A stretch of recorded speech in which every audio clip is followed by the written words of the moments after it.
नारद से सुनकर असुर पार्वती का रूप शिव से लेने को चला असुरों का यह भूत। नारद जी बोले, उस दानवेंद्र राजा ने विधि पूर्वक मेरे पूजन हंसकर कहा, हे ब्राह्मण, आप कहाँ से आए हैं?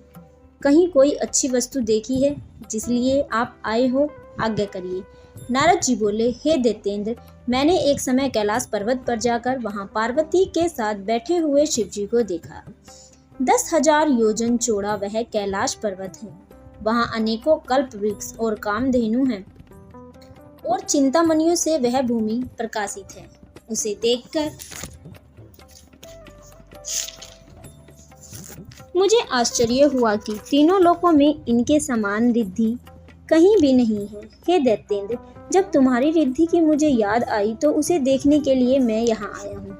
तुम्हारी रिद्धि को देखकर ऐसा लगता है कि त्रिलोकी में तुम्हारे समान भाग्यशाली और कोई दूसरा नहीं है।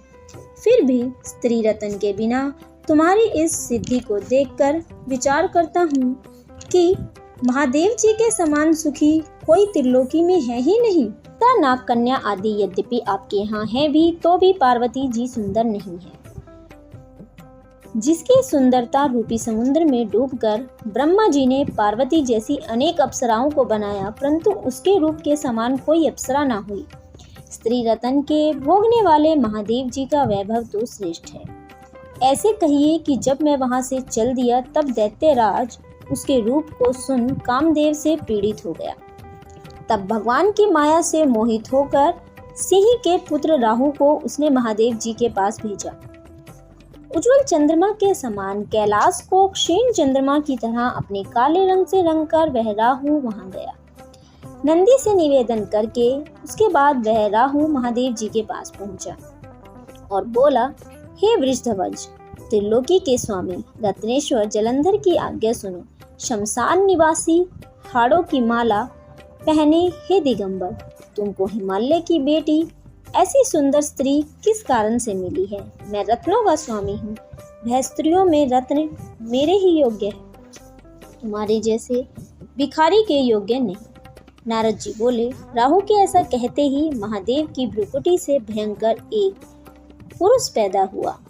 सिंह के समान जिसका मुख है, लहलहाती जीभ है, नेत्रों में ज्वाला है, ऊपर को केश है और सूख शरीर है। ऐसे वह दूसरा नरसी लगता था। जब वह राहु को पकड़कर खाने लगा तो शिवजी ने इसका निषेध किया कि वह मारने योग्य नहीं है, यह दूत है और पराधीन है, इसे छोड़ दो। यह वचन सुनकर राहु को आकाश में छोड़ दिया। फिर महादेव जी की उस पुरुष से प्रार्थना की। पुरुष बोला, मुझको बहुत भूख लगी है देव, मैं क्या खाऊं?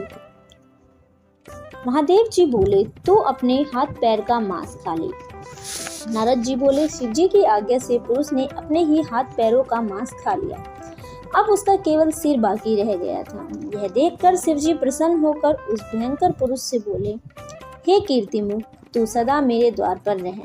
नारद जी बोले, उस दिन से कीर्तिमुख देवताओं के द्वार पर रहने लगा। जो पहले कीर्तिमुख का पूजन नहीं करते हैं उनकी पूजन वृथा है। उससे छोड़ा गया राहु बर्बर स्थल पर गिरा, इसी से बर्बर नाम से प्रसिद्ध है।